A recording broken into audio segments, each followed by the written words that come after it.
Today's episode is about the ants in your head that are eating away your life. That's what I was going to title this episode, but then I thought, well, that won't make sense to anybody until they hear it, until they listen to it. So instead, I came up with a better title. And the better title is, and you probably already know what it is because you wouldn't be here probably if you hadn't seen the title. But the better title that I came up with was it's about overthinking. So I want to talk about what really is happening in your head when you overthink. And this came up because one of my students asked me a question and I gave her feedback. And because it was such a great question, and our conversation in our student Facebook group led to a really great back and forth that I think really helped her. And then it helped another student. And so I thought, this is something that I should share. So that's why I'm sharing it. And I was certain that I had done an episode on this before, and I was looking back, and this is my brain. I've been doing this podcast for a little over 3 years now, and I don't remember what I've done. I don't remember what I did 2 months ago, let alone 3 years ago. And I've been teaching about ants, and I'll tell you in a second what they are, but I've been teaching about ants for probably 2.5 years. And I learned it when I was getting certified as a master neuro coach. It's how our brain works. And so I have a formula to help you overcome, and what I say, because I like to have a play on words, kill your ants, because we don't like these ants. They're not good ants. They're like fire ants, the worst kind. And we want to create pets.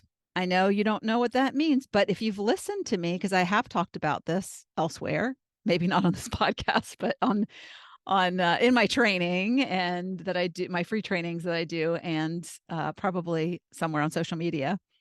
So this episode, I'm going to share. I'm actually going to, and if you're on my YouTube channel, I apologize because I'm going to look down and refer to my phone because I want to read verbatim the conversation that the student and I had because it will be super valuable.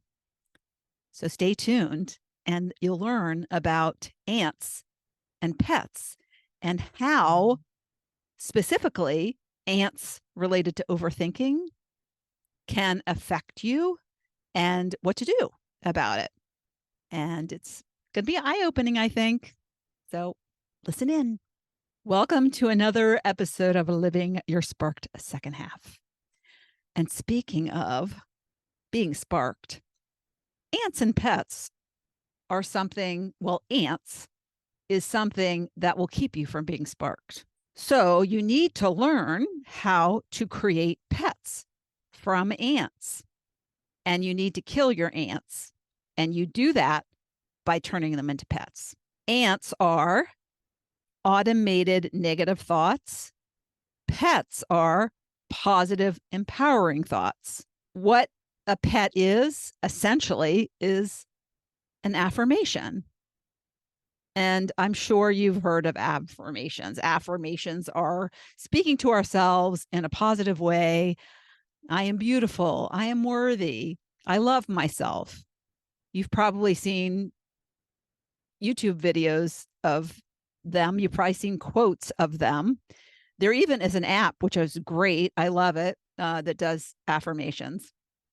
I can't think of the name of it off the top of my head, but I'll put it in the show notes. The problem with these generic affirmations is that they aren't customized to your specific ants. So we have our own internal tapes playing in our head. Our tapes that are like the mean girl tapes, I like to say. Dr. Phil used to say they are the tapes in our head that play over and over and over again. And they're not helpful things. It's not like the happy tapes. It's the mean tapes. It's things that you say to yourself in your head that you would never say to somebody else. And if somebody said them to you, you'd probably not be their friend. And if you have friends, like the way you talk to yourself in your head, you need to find new friends. So that's what an ant is. It's an automated negative thought that you keep saying to yourself over and over again. And we can have similar ants if we have similar experiences and we have, like, for instance, when people get older, a lot of us say to ourselves, I'm too old to do that. That's an example of an ant. If you're saying that to yourself when you go to try something new, or you want to do something new and you're thinking you can't do it because of your age, that might be a thought that comes up. These aren't things we usually say out loud. Now, if you talk to yourself, you probably say them out loud. I do talk to myself out loud when I'm by myself. So you can say these things out loud to yourself, but you say them when nobody's around and you think them a lot. And so that's what you want to capture. You want to capture the thoughts in your head that are mean girl comments that are not helpful. They're not helping you get sparked. They're not helping you have a better life. They're not helping you go after your goals and dreams. They're squashing them. They're keeping you from them. They're keeping you in your safe little bubble where you are comfortable, but you're in mediocre in that safe little bubble because you're not being challenged. You're not taking risks. And that's where all the fun is, all the magic. So in this episode, my goal of this episode is to really help you understand what an automated negative thought is, what a positive empowering thought is, and specifically when it comes to overthinking, because these ants can be across a multitude of things. I just gave you a quick example. This episode, I want to really hone in on the overthinking issue because many people overthink, but they don't really understand why they overthink. And if you're an overthinker, you need to listen to this. They don't understand why they overthink, and they think they overthink for the wrong reasons. And to be perfectly honest, there's nothing wrong with overthinking. Overthinking, if you think of the word overthinking, that means you think too much. Well, I think most of us don't think enough. We're so busy running around checking off all the things on the to-do list that aren't lighting us up and not making us happy, but we're so busy on the hamster wheel of life that we're not even thinking about it. So I actually want you to think more, but I want you to think about your thoughts and what they mean. I want you to think about the mean thoughts, the mean girl thoughts, the inner critic that is inside of you, keeping you from the life that you deserve, which is a lot more fun than the one you're living, more than likely, because we could all do better. We could all have more fun. We could all have bigger dreams. And we're playing very small in life. And as we get older, we shrink more those dreams because we don't think we have enough time. We think we're too old. We think all these things that are not true. So, and when I say we think, we really don't even think because these thoughts are on autopilot. They're so ingrained in our memory. They're in our subconscious. So we don't even think them and we are acting them out. We are behaving because of these thoughts. We are not taking action or taking the wrong action, the safe action, the avoidance action. Let me do something else so I don't have to be uncomfortable and really think about how my thoughts are keeping me stuck. So I want you to do the right kind of thinking. It's okay if you overthink. It's okay if you overthink when your thinking is about trying to improve your thoughts. So let's start there. And then the second thing that I wanted to say about overthinking is that overthinking is a form, and this is the thing. This is it. So are you listening? Listening? When we say we're overthinking, but we're really not thinking at all, but we're trying to make a decision, overthinking is when you can't make a decision, or when you're just weighing all the options and you're taking time, but you're not making a decision. That's what's happening. So when that kind of overthinking is being done, that's logical thinking. It's when you're in your head way too much. And it's a form of procrastination because you're avoiding the decision, because you're so invested in the right decision. You're so invested in not making the wrong decision, not taking the wrong step, that you're not taking any step.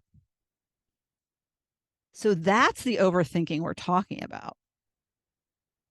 Overthinking, when you're analyzing your thoughts and trying to improve them, that will help you reach your goals and your dreams and your desires, that's fine.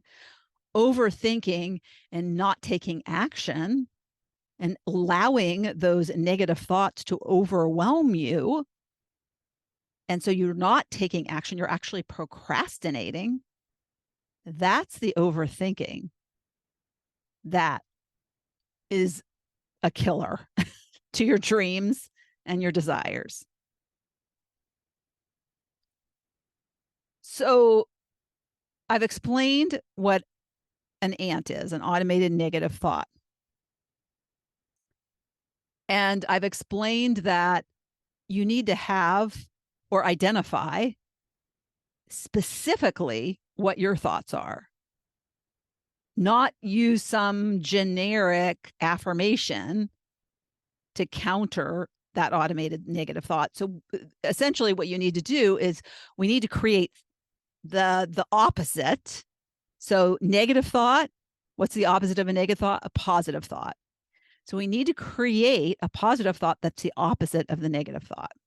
So you're only going to help yourself get rid of and kill these ants with a personalized pet, not a generic pet. Because when we pick generic pets, positive empowering thoughts, affirmations, we go for the ones that feel good and sound great, not the ones that are most uncomfortable. Because when they're uncomfortable, they're attacking the ants inside of us. And it's hard to hear the things that are countering those ants because you're so used to hearing those automated negative thoughts over and over and over again that they're part of you.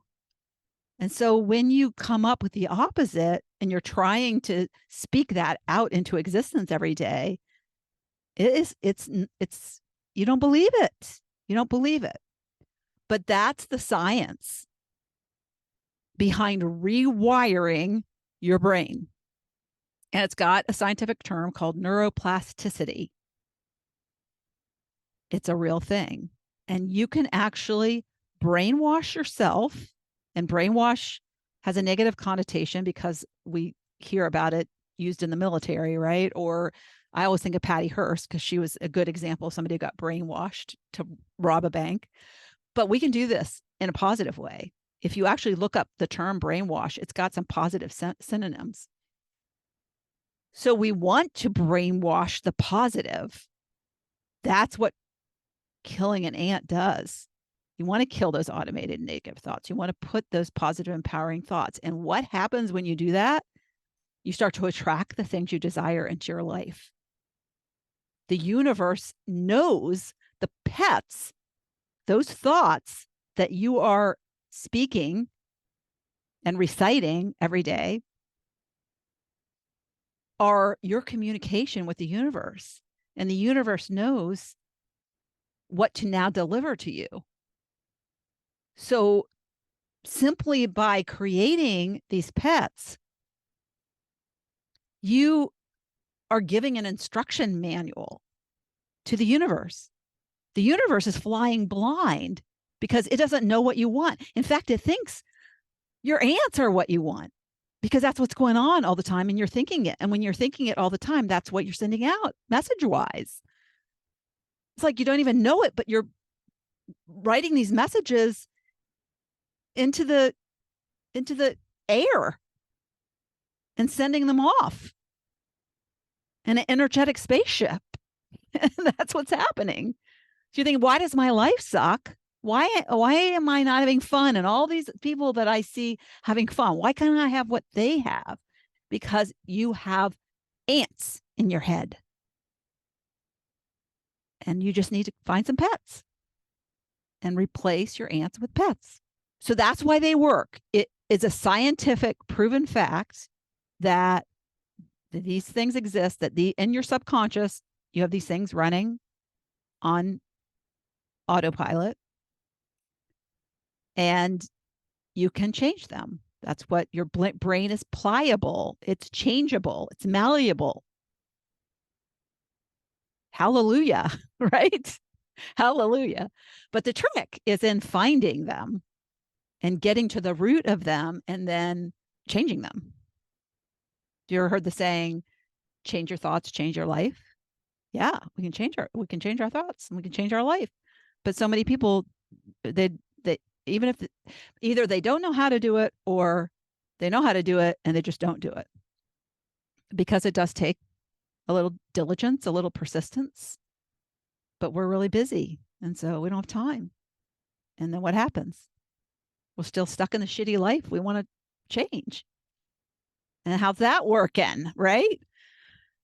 So these are great. And I want you, especially if you're an overthinker, I want you to really pay attention to this dialogue I have with my student. And I think, well, I'll say no more. I'm just going to go ahead and bring it up on my little phone here. And when I'm done, I'm going to give you about 4 pointers with pets because there is a trick to them. And I want you, and you can do this yourself.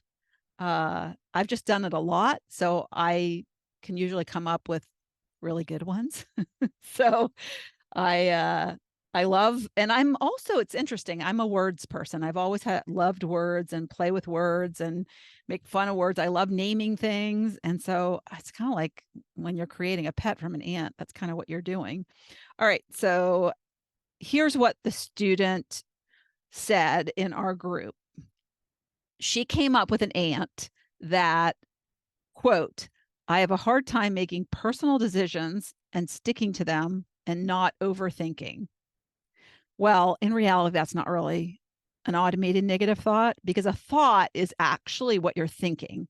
And we don't think like that. We don't think a thought that says, I have a hard time making decisions. What our thought is, why couldn't I decide that?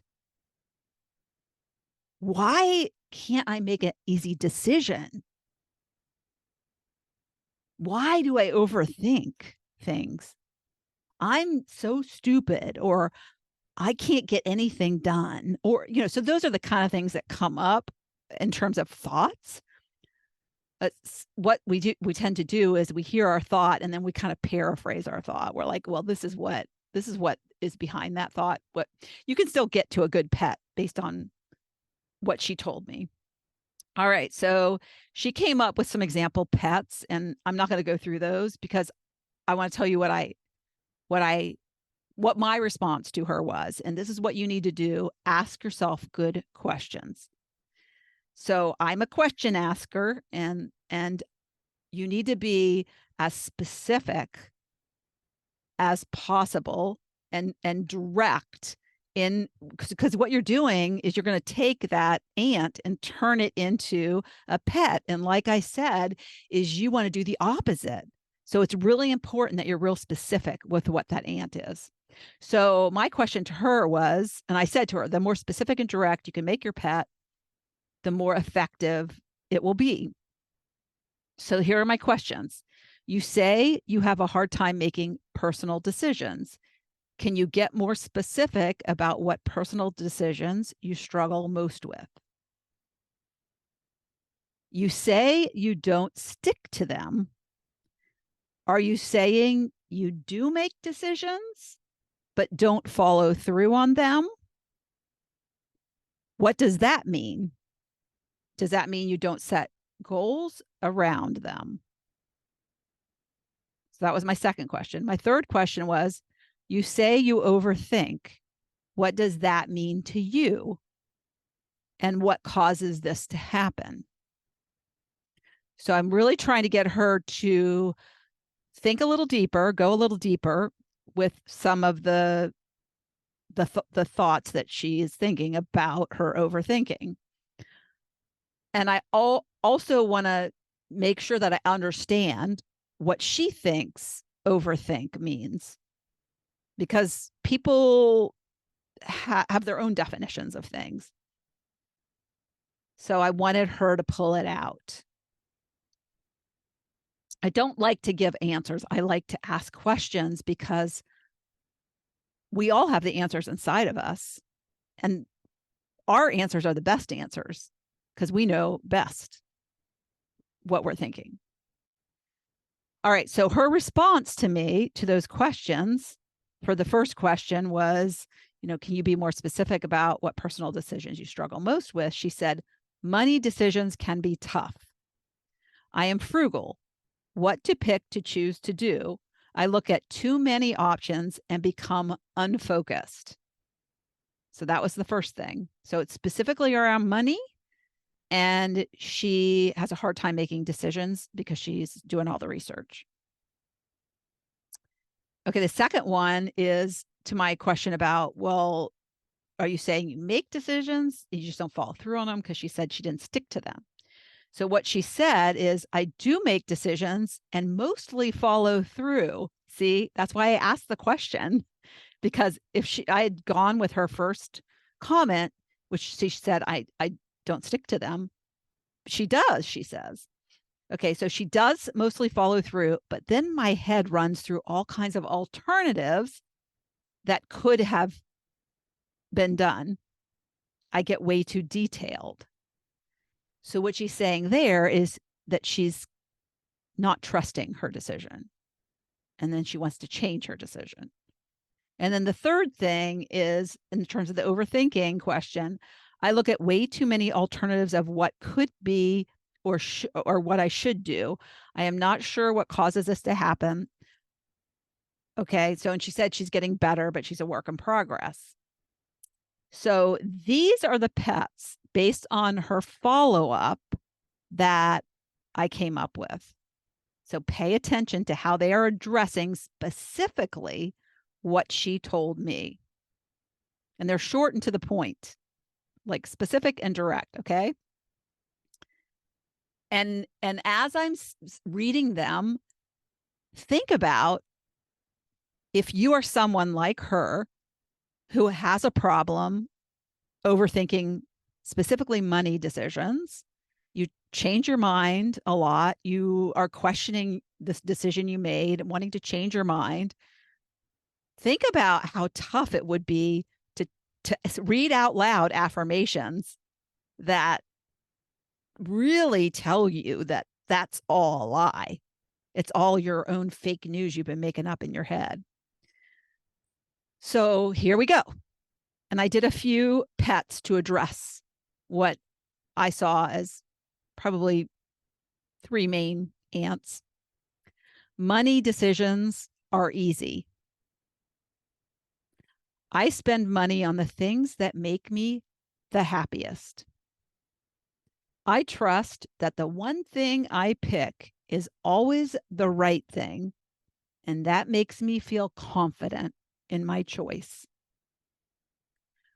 When I make a decision, it is done and I am happy with it.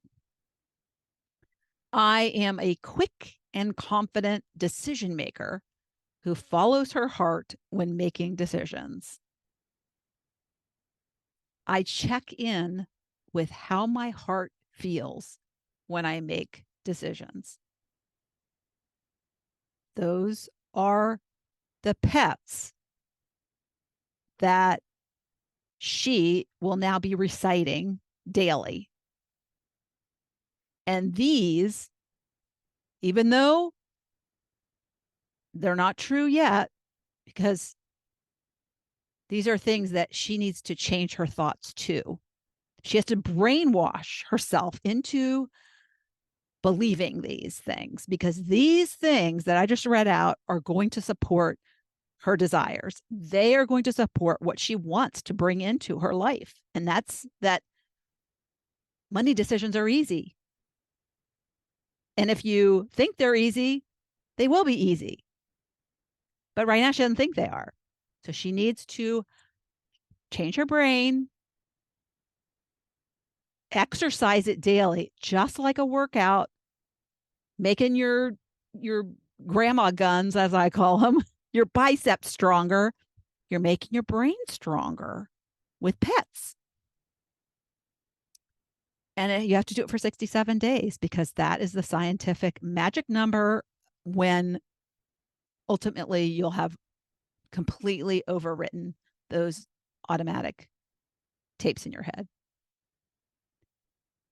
You do start to notice a difference after about 3 weeks, 3 to 4 weeks. You start to really start believing. You might start to see things coming into your life that are associated with your pets.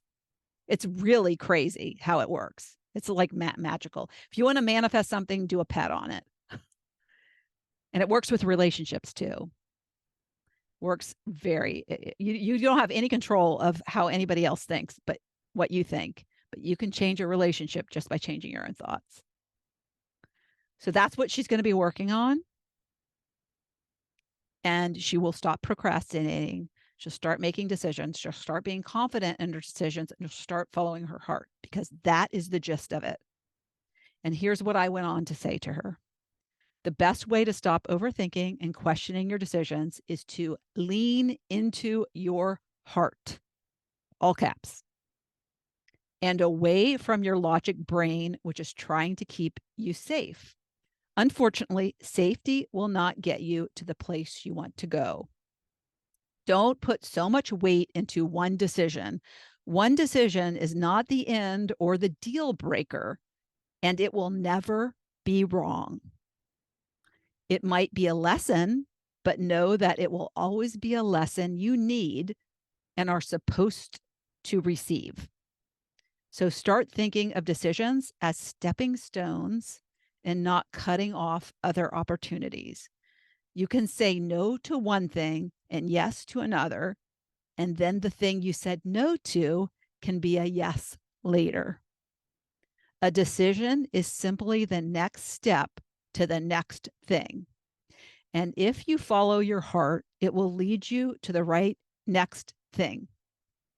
Listening to your logic brain will take you in the wrong direction. Overthinking is caused by moving away from the heart and into the head. Too much brain-based logical thinking going on. Let go of trying to make the right decision and let in trusting that you will be guided by your heart to the right decision. If it's a money decision, ask yourself what your heart needs most at the time. If you are trying to choose from multiple options, what will most align with what your heart wants, with your deepest desires? That shouldn't be a brain-based decision. So that is what my words to her and recommendations were to her. Overthinking, the kind of overthinking that she's doing, which is inaction, procrastination, doubt, self-doubt, it's all coming from too much in her head, and she doesn't trust that her heart is going to guide her. And so many of us do that.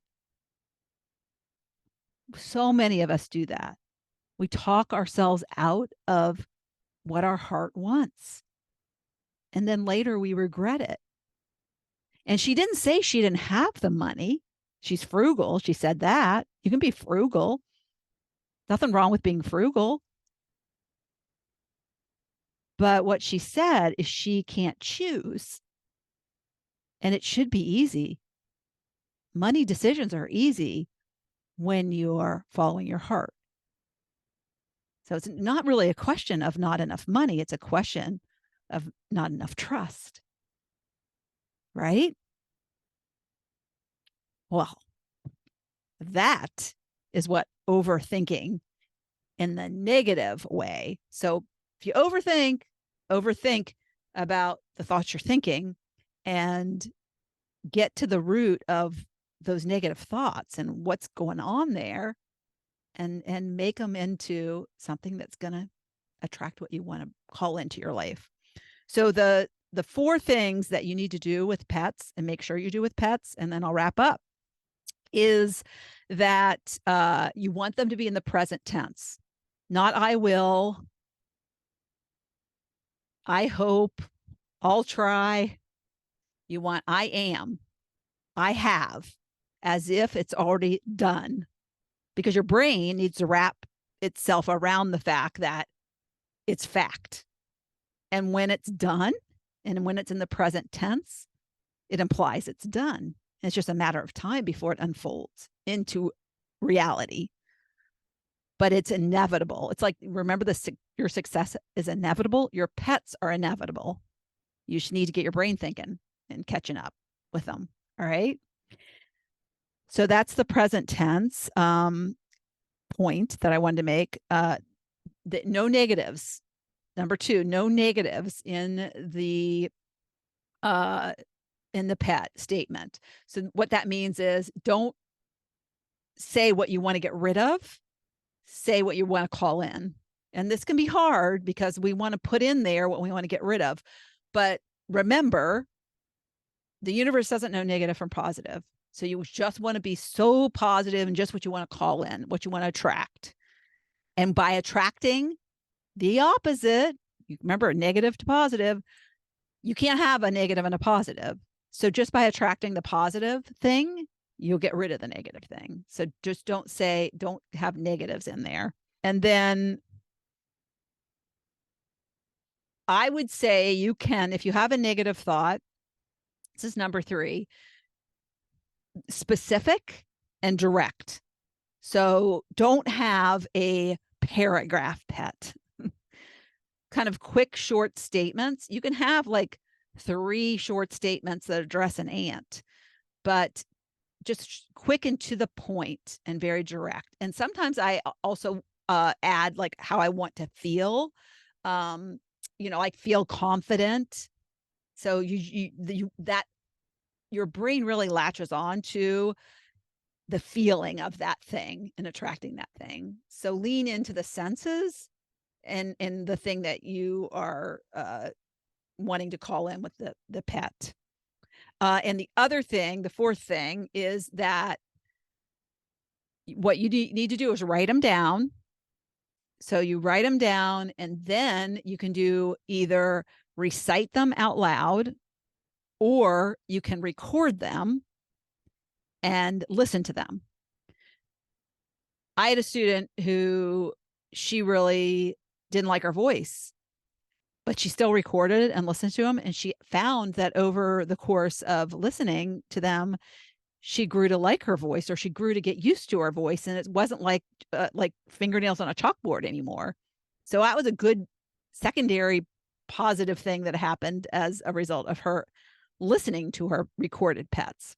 And I would say when you do them when you're doing something else that you have to do like every day. So make it habitual so you don't not do it. Make it so it's just easy to get done. So an example would be when you're brushing your teeth. this should be no more than a 3-minute exercise. My automatic toothbrush runs for 2 minutes. And unless you have say you have 10 pets, it's not going to take you more than 45 seconds, probably, to listen to those. If you have 25, it might take you close to 3 minutes. But just to do it something, like when you're putting your makeup on, brushing your teeth, doing something that you do every day. So make it part of that ritual, that daily ritual, and you'll make sure you get it done. Mark on your calendar day 1 and day 67. And I tell you, when you get to near day 67, all of a sudden you'll realize, because when it becomes a habit, you just do it. And you don't realize that things are changing until all of a sudden one day you're like, holy crap, things are different. This happened. And oh my gosh, this happened. And it's crazy how it works. That's why I say it's magical. And then my students, after they experience it, they use the same word. It's magical. Because something so simple. And the hardest part is actually coming up with the thoughts that you're thinking and then writing the opposite down. That's the hardest part. And that's the beginning. And once you've done that, so easy. And then it reaps such benefits. And when you're done at the end of 67 days, find more automated negative thoughts. Because as you change, as your life changes, there's going to be new negative thoughts, because that mean girl is never going to go away. She's going to be there. She's going to, next thing you try to do, and the next goal you set, because we're going to always keep setting goals, I hope, and wanting more and dreaming dreams. So when we achieve our dreams, we're going to have new dreams. It's a journey of dream chasing and hopefully dream catching. But every dream is going to have its own set of negative thoughts. And you have to address those and attack them and brainwash yourself into believing that they're possible. We're human. So we're always going to have this doubt. Oh my gosh, that's a big dream. I don't know if it's possible. And so, yeah, just rewire it. Create a pet when these ants are coming up that are telling you something isn't possible. There's so much that we can do that we just don't do because we're too busy overthinking in the wrong way. All right. Hope this helped. And for you overthinkers out there, let me know if it helped you and if you're going to get going on taking some action on creating or identifying your ants and creating pets. So I think you're all set. I think you got everything you need, and good luck. I love that this is an action-oriented podcast. I heard somebody say that on their podcast I was listening to recently, and I was like, yeah, that's what mine is. Mine's an action. It's not just a listening. It's a action, a doing. It's a doing podcast. So go do it. Just do it. Okay? Bye. Thank you so much for tuning into the Living Your Spark Second Half podcast. If you'd like to watch my guest interviews, you can find the video version of this podcast on my Not Your Average Grandma YouTube channel. Also, you can check out what I have going on at the moment by going to my website at notyouraverage.grandma.com or find me on Instagram or Facebook at Not Your Average Grandma. If you like this episode, please mention it to a friend, and don't forget to leave a review so I know the topics you like best and can bring you more of that content in upcoming episodes. Last but not least, remember to always listen to that inner voice that will never steer you wrong and make living from the most sparked place possible your biggest priority. When we do that, we make the world a better place.